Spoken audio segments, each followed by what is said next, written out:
ప్రభు అయిన యేసుక్రీస్తు నామములో మీకు సమాధానం కలుగునుగాక. షలోం. 55వ కీర్తన 22వ వచనము. ఆయనే నిన్ను ఆదుకొనును. దేవుని నామానికి స్తోత్రం కలుగునుగాక. నాకు సహాయము చేసేవారు లేరండి, నన్ను ఆదుకునేవారు లేరండి, నన్ను అర్థము చేసుకునేవారు లేరండి అని అనేక మంది నాతో చెప్తూ ఉంటారు. ఈ ఉదయకాల సమయంలో మీకు ఎవరు సహాయం చేస్తానని వాగ్దానం చేస్తున్నారు అంటే, సర్వశక్తిమంతుడైన దేవుడు మీతో వాగ్దానం చేస్తున్నాడు. ఆయనే మిమ్మును ఆదుకొనుగాక. ఆపదలో ఉన్నారా? ఆదరించేవారు లేరనుకుంటున్నారా? నాకు సహాయం లేదని మీరు అనుకుంటూ ఉంటే, ప్రభు ఈ ఉదయకాల సమయంలో ఈ మాటల ద్వారా మిమ్మును బలపరుస్తూ ఉన్నాడు. మనుషుల సహాయం కాదండి, వేరొక ప్రభుత్వాల నుండి సహాయం కాదు, రాజకీయ నాయకుల నుండి సహాయం కాదు, వేరొక ప్రాంతం నుంచి నీకు సహాయం కాదు.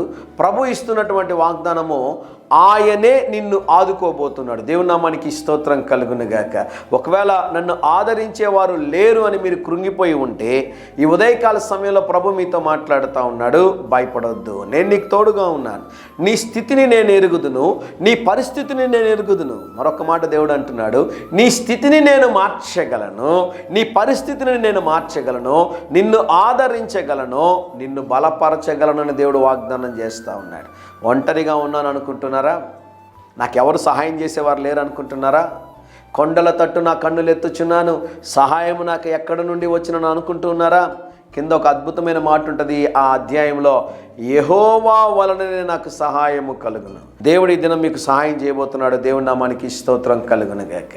ధైర్యంగా ఈ దినాన్ని ఎదుర్కోండి. దేవుని సన్నిధి మీకు తోడుగా వచ్చునుగాక. ప్రియ పరలోకపు తండ్రి, మీరిచ్చిన ఈ శ్రేష్టమైన వాగ్దానము కొరకే వందనాలు. మీరే మమ్మను ఆదరించు దేవుడు, ఉద్ధరించు దేవుడు, సహాయము చేసి నడిపించు దేవుడు అని మేము నమ్ముతున్నాం ప్రభువా.